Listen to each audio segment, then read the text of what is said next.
You ever had that feeling like something was watching you? Not someone, something. Something big, ancient, and angry. I hadn't until Green Mire. I wish I could say this was all some nightmare I cooked up, but I'd be lying. And the truth? The truth will keep you up at night. It started like any other job. The company sent us out to clear the West River Channel. Routine work, they said.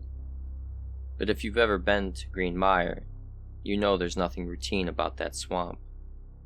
The place is a wall of fog, so thick it wraps around you, making the air heavy and damp.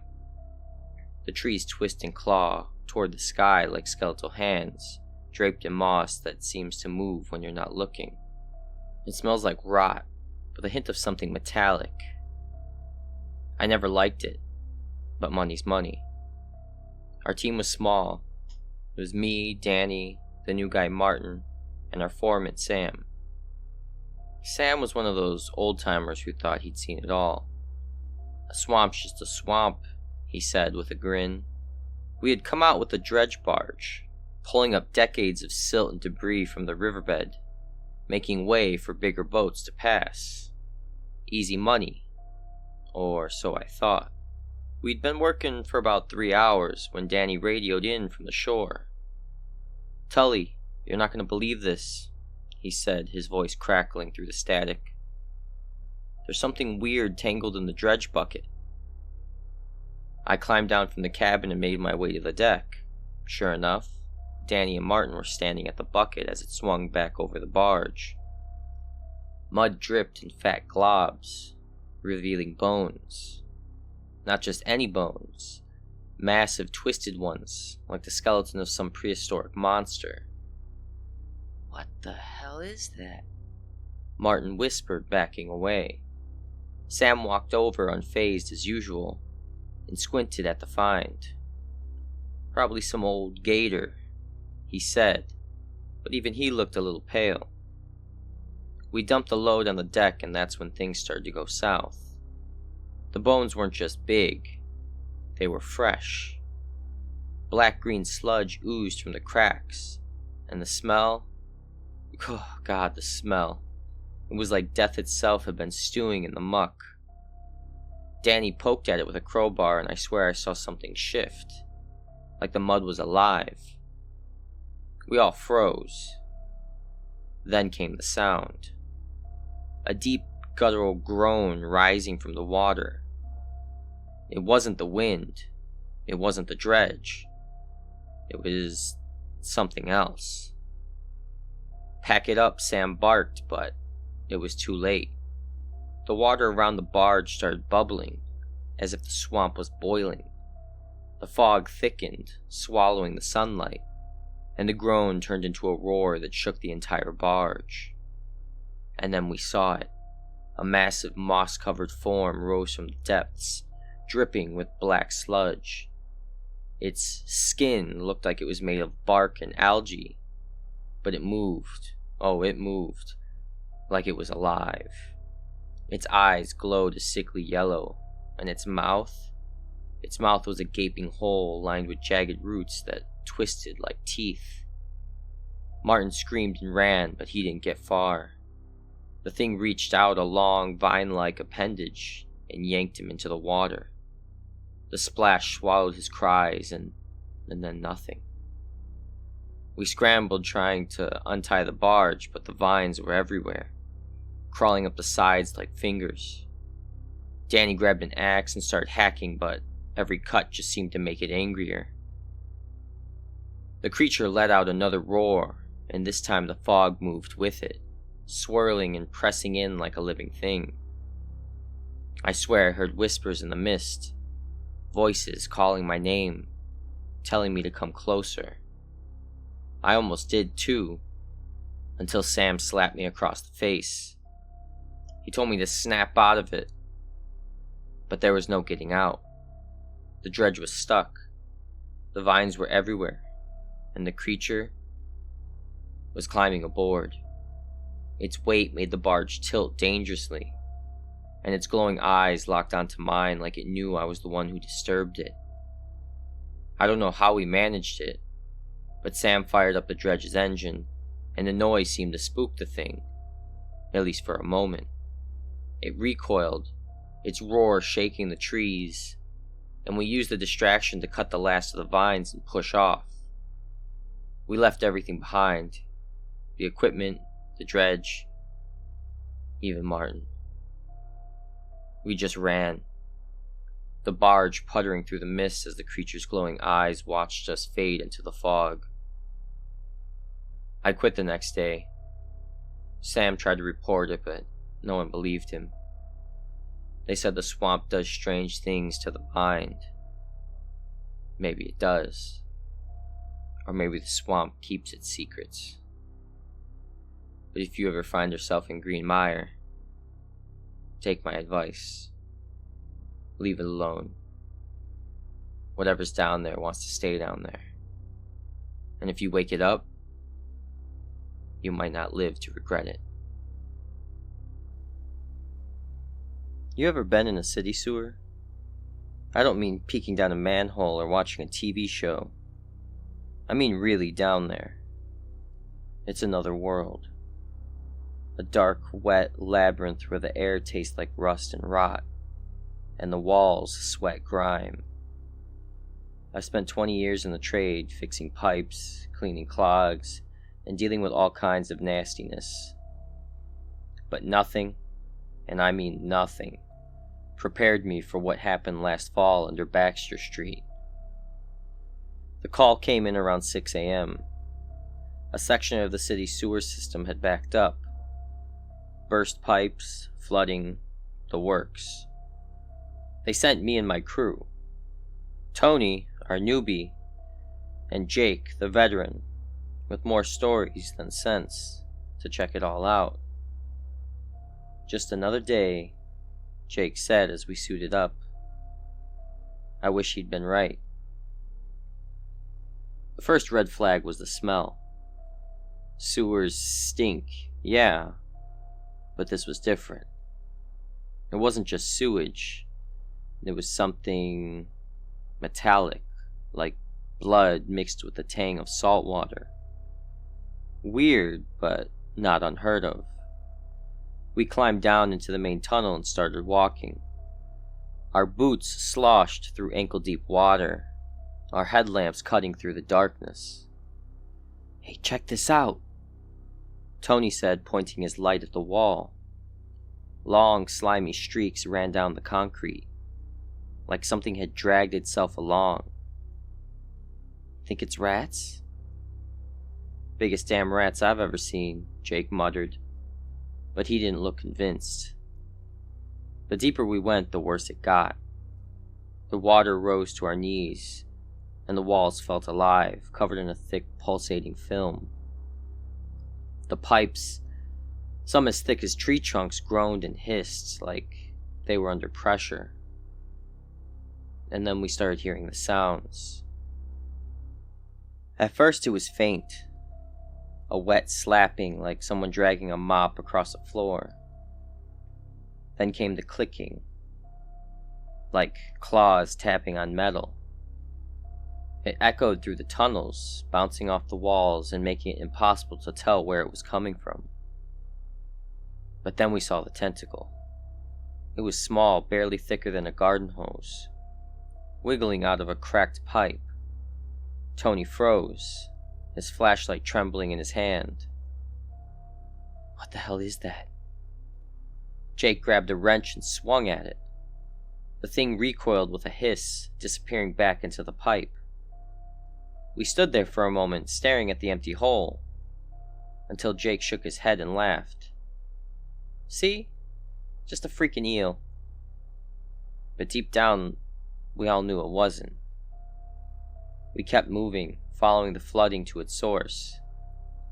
That's when the water surged. One minute it was at our knees, the next it was waist high, rushing through the tunnel like a tidal wave. We barely had time to brace ourselves before the current knocked us off our feet. My headlamp went under, and for a few seconds all I could see was darkness and swirling muck. When I surfaced, coughing and gasping, I saw Tony clinging to a ladder and Jake scrambling onto a maintenance platform. And then I heard Jake shout, so I looked over at him and he was pointing down the tunnel. At first, I thought it was debris, a tangle of pipes or cables washed loose. But then it moved. Slowly, deliberately. A massive, writhing shape, covered in slick, black skin that glistened in the light. Tentacles, dozens of them, each as thick as my arm, snaking through the water and wrapping around the tunnel walls. And then we saw its eye. It was the size of a manhole cover, glowing a sickly yellow, staring at us with a cold, inhuman intelligence. The sewer Kraken.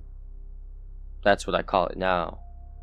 But in that moment, all I could think was, we're dead. The thing roared, or maybe it was the pipes bursting under its weight. Either way, the sound was deafening. It shot a tentacle toward Tony, wrapping around his leg and yanking him off the ladder. He screamed as it dragged him toward the water. Jake grabbed a pipe wrench and swung at the tentacle, shouting. The metal connected with a wet crunch, and the Kraken recoiled, hissing. Tony scrambled back onto the ladder, his leg bleeding where the suction cups had ripped his skin. Jake shouted for us to run, but there was nowhere to go.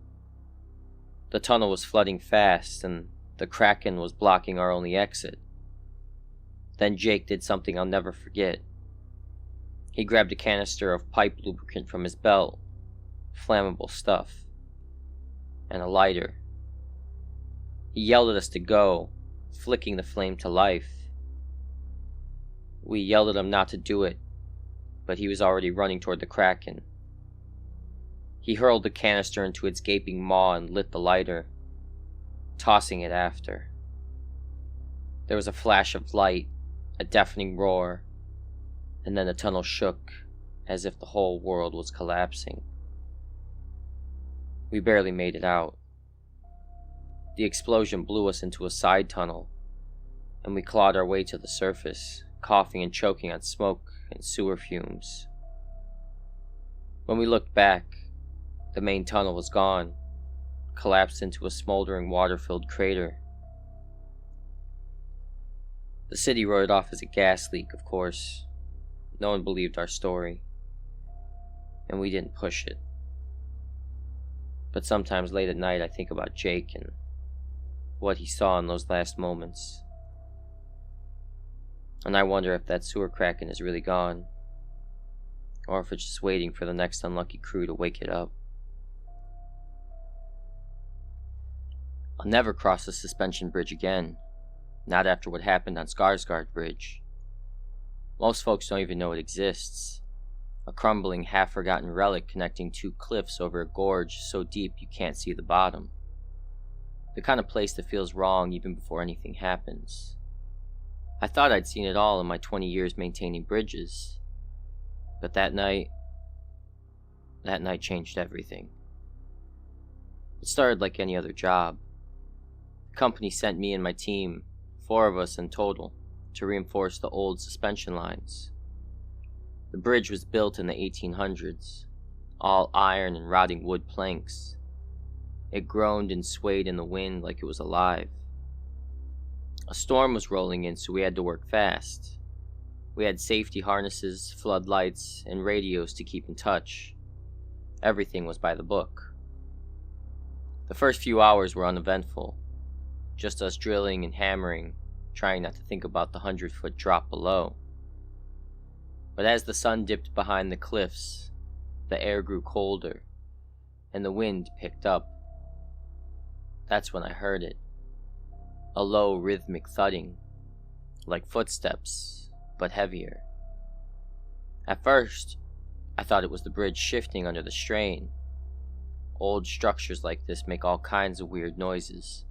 But then Danny, our youngest crew member, called out from his end of the bridge. "Hey Mike, you feel that?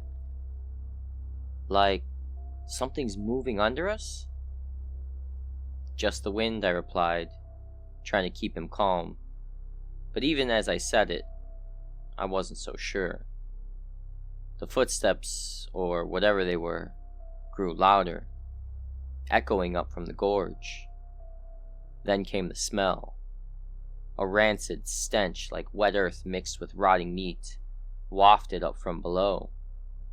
It was so strong I gagged, pulling my shirt over my nose. "Jesus, what is that?" Sam said, our foreman, as he tightened the bolts on one of the suspension lines. About an hour later, things got worse. Danny radioed in again, his voice shaky. "Mike, I saw something. Something big. It's moving under the bridge." That's when the floodlights flickered. One by one, they sputtered out until we were left with just the weak beams of our headlamps. The darkness was absolute, thick and suffocating. The bridge creaked louder now, almost like it was screaming. And then we saw it. A massive, hunched figure emerged from the shadows beneath the bridge. Its skin was the color of stone, rough and cracked like ancient rock. Moss and vines clung to its back, making it almost blend into the cliffside. But its eyes burned with a fiery ember glow, scanning us like we were insects. "Troll?" Sam whispered. I wanted to laugh, to tell him trolls weren't real, but the thing below us said otherwise. It reached up with a hand the size of a car, gripping one of the suspension cables. The bridge groaned under its weight, tilting dangerously. I grabbed the nearest support beam, my heart hammering in my chest. "We need to get off this bridge now," I yelled. Danny was already unhooking his harness, trying to make a run for it. But the troll moved fast. Too fast for something that size. Its other hand shot up, grabbing the plank right beneath Danny. He screamed as the wood splintered, and then he was gone, swallowed by the darkness below. The rest of us froze. The troll let out a deep guttural growl that rattled my teeth. Its breath hit us like a wave, reeking of decay. Sam fumbled with his radio. "Base, we've got a situation." The troll slammed its fist into one of the bridge supports, cutting him off. The whole structure lurched, sending tools and gear plummeting into the abyss. There was no way we were going to be able to outrun this thing, so we had to find some way to distract it. And then I noticed a flare gun. I grabbed it and loaded it and aimed it at the troll's face. The red light exploded, illuminating the monster in horrifying detail. Its jagged teeth, its matted hair, the rage etched into every feature. Sam ran toward the far end of the bridge, waving his flashlight and shouting. The troll roared, its focus shifting to him. He yelled, waving his flashlight, trying to gain its attention. The bridge shuddered as the troll followed, its massive form crushing planks and cables like they were nothing.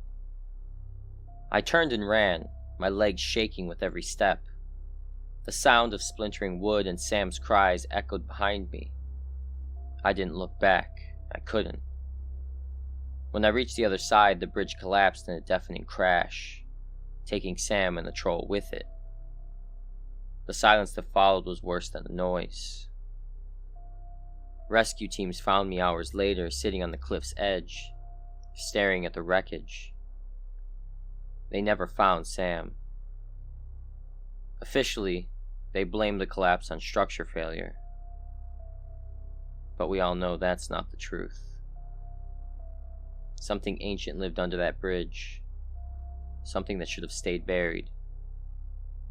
So if you ever find yourself near Skarsgård Gorge, remember this.